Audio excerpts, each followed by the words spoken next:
A sociedade brasileira, durante 500 anos, foi meticulosamente planejada para ser injusta, excludente, exploradora.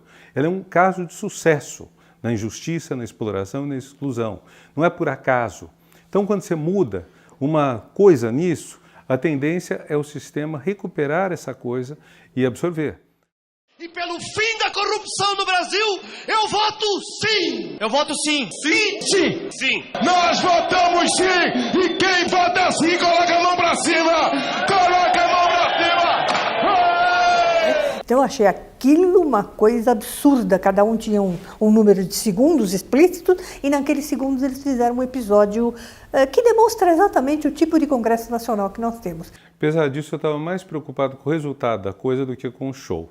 Estava mais preocupado com o fato de que ela não conseguiu 1/3 dos votos para se manter no governo, então abriu-se a caixa de Pandora. Eu acho que o momento em que ocorre a eleição e o resultado eleitoral, com uma proximidade grande em relação ao segundo candidato, deu a essas pessoas que apostaram no outro candidato a ideia de que, bom, puxa, tiraram na mão da gente, nós estávamos com tudo, nós íamos ganhar. Então aconteceu alguma coisa que impediu o nosso procedimento. E isso vai colocar em xeque o governo da presidente Dilma. Pela minha família, meus filhos, a geração dos meus filhos e a geração dos meus netos.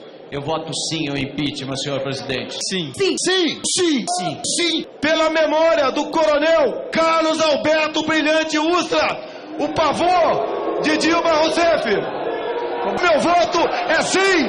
Jair Bolsonaro, PSC do Rio de Janeiro. Mesmo quando o Temer fez a carta a ela, no começo de dezembro, avisando então que estava caindo fora, que estava disposto a assumir o cargo no lugar dela, implicitamente era isso, mesmo aí o PT continuou lutando, o PT tomou uma atitude ética no processo contra o Eduardo Cunha, na Comissão de Ética da Câmara, que levou poucas horas depois o Eduardo Cunha a fazer processar o impeachment, que precipitou o final. Talvez o PT não devesse ter feito isso.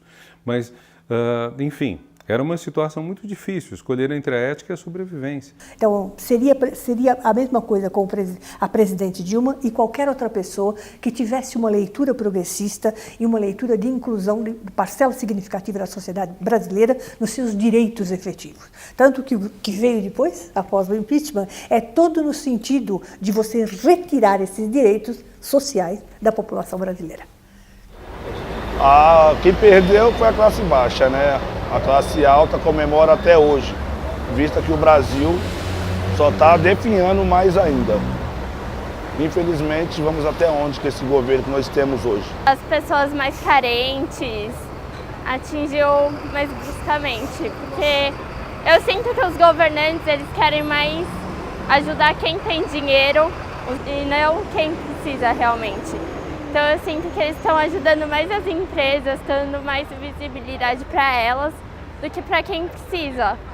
A cisão foi muito forte, o ódio aflorou e eu acho que isso é muito perigoso.